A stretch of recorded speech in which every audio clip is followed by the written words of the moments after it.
வாழ்க வளமுடன். 10ஆம் வகுப்பு சமூக அறிவியல் பாடம் காலாண்டு தேர்வு நடைபெற இருக்கிறது. மிக முக்கிய ஒரு மதிப்பெண் வினாவிடைகளை வரலாறு மற்றும் புவியியல் பகுதியில் நம்ம பார்க்க இருக்கிறோம். மாணவர்கள் குறிப்பெடுத்து வச்சு படிங்க.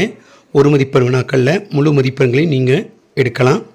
ஃபஸ்ட்டு கேள்வி, இத்தாலி யாருடன் லேட்டரன் உடன்படிக்கை செய்து கொண்டது? போப். இதற்கான பதில் போப். இத்தாலி யாருடன் லேட்டரன் உடன்படிக்கை செய்து கொண்டது? போப். அடுத்து, விதவை மறுமண சங்கத்தை ஏற்படுத்தியவர் யார்? எம்ஜி ரானடே. விதவை மறுமண சங்கத்தை ஏற்படுத்தியவர் எம்ஜி ரானடே. மூன்றாவது கேள்வி, பின்லாந்தை தாக்கியதற்காக பன்னாட்டு சங்கத்திலிருந்து வெளியேற்றப்பட்ட நாடு எது? இதற்கான பதில் ரஷ்யா. பின்லாந்தை தாக்கியதற்காக பன்னாட்டு சங்கத்திலிருந்து வெளியேற்றப்பட்ட நாடு ரஷ்யா. நான்காவது, பன்னாட்டு சங்கம் உருவாக்கப்படுவதில் முன் முயற்சி எடுத்தவர் யார்? இதற்கான பதில் உட்ரோ வில்சன். ஐந்தாவது, உடன்கட்டை ஏறுதல் அல்லது சதின்னு சொல்லுவாங்க. அது ஒழிக்கப்பட்ட ஆண்டு. உடன்கட்டை ஏறுதல் அல்லது சதி ஒழிக்கப்பட்ட ஆண்டு 1829. ரொம்ப முக்கியமான ஒரு மதிப்பெண் வினா. நெக்ஸ்ட் ஆறாவது, எப்போது ஐக்கிய நாடுகள் சபையின் பட்டய சாசனம் கையெழுத்தானது? இதற்கான பதில் ஜூன் 26, 1945. அடிக்கடி கேட்டிருக்காங்க இது. அடுத்து ஏழாவது, எந்த கிளர்ச்சியின் பின்னணியில் சோட்டா நாக்பூர் குத்தகை சட்டம் நிறைவேற்றப்பட்டது? இதற்கான பதில் கோல் கிளர்ச்சி. கோல் கிளர்ச்சி இதற்கான பதில். சரிங்களா? எட்டாவது பார்க்க இருக்கிறோம்.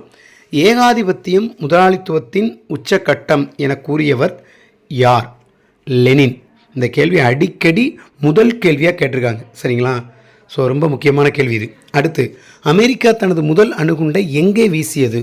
அமெரிக்கா தனது முதல் அணுகுண்டை எங்கே வீசியது? இதற்கான பதில் ஹிரோஷிமா.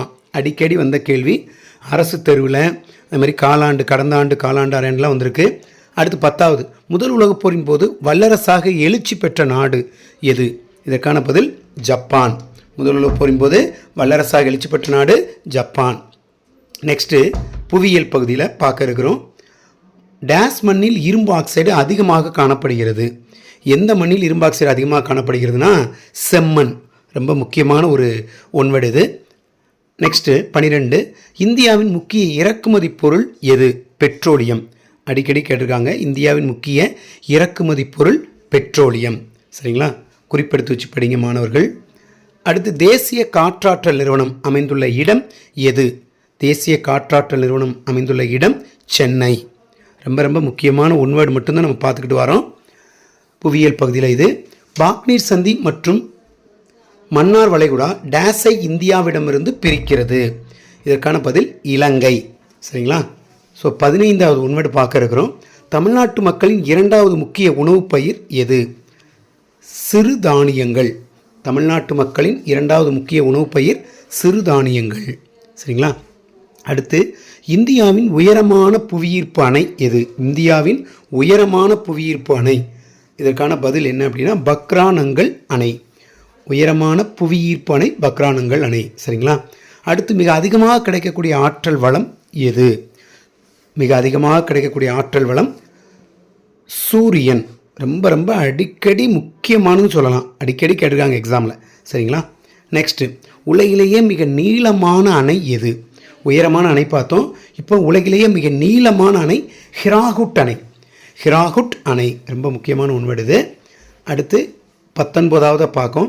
இந்தியாவில் தங்க இலைப்பயிர் என அழைக்கப்படுவது எது? இது பப்ளிக் கொஸ்டின். அரையாண்டு தேர்வுலாம் கேட்டிருக்காங்க. சணல். இந்தியாவில் தங்க இலைப்பயிர் என அழைக்கப்படுவது சணல். 20வது, தென்னிந்தியாவின் மான்செஸ்டர் என்று அழைக்கப்படும் நகரம் எது? மும்பை. தென்னிந்தியாவின் மான்செஸ்டர் என்று அழைக்கப்படும் நகரம் மும்பை. ரொம்ப ரொம்ப முக்கியமான கேள்விகளை நம்ம கண்டினியூவாக பார்க்குறோம். பழவேற்காடு ஏரி எந்த மாநிலங்களுக்கு இடையே அமைந்துள்ளது? பழவேற்காடு ஏரி எந்த இரு மாநிலங்களுக்கு இடையே அமைந்துள்ளது அப்படின்னா தமிழ்நாடு மற்றும் ஆந்திர பிரதேசம். மாணவர்களை குறிப்பெடுத்து வச்சு படிங்க. 22வது கேள்வி, ஒரே அளவு மழை பெறும் இடங்களை இணைக்கும் கோடு எது? ஒரே அளவு மழை பெறும் இடங்களை இணைக்கும் கோடு சமமழை கோடுகள். அடிக்கடி கேட்டிருக்காங்க இந்த கேள்வியெல்லாம். அடுத்து 23, பீகாரின் துயரம் என்று அழைக்கப்படும் ஆறு எது?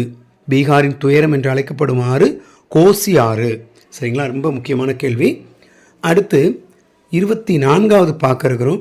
இந்தியாவின் முதல் அணுமின் நிலையம் நிறுவப்பட்ட மாநிலம் எது? இந்தியாவின் முதல் அணுமின் நிலையம் நிறுவப்பட்ட மாநிலம் மகாராஷ்டிரா.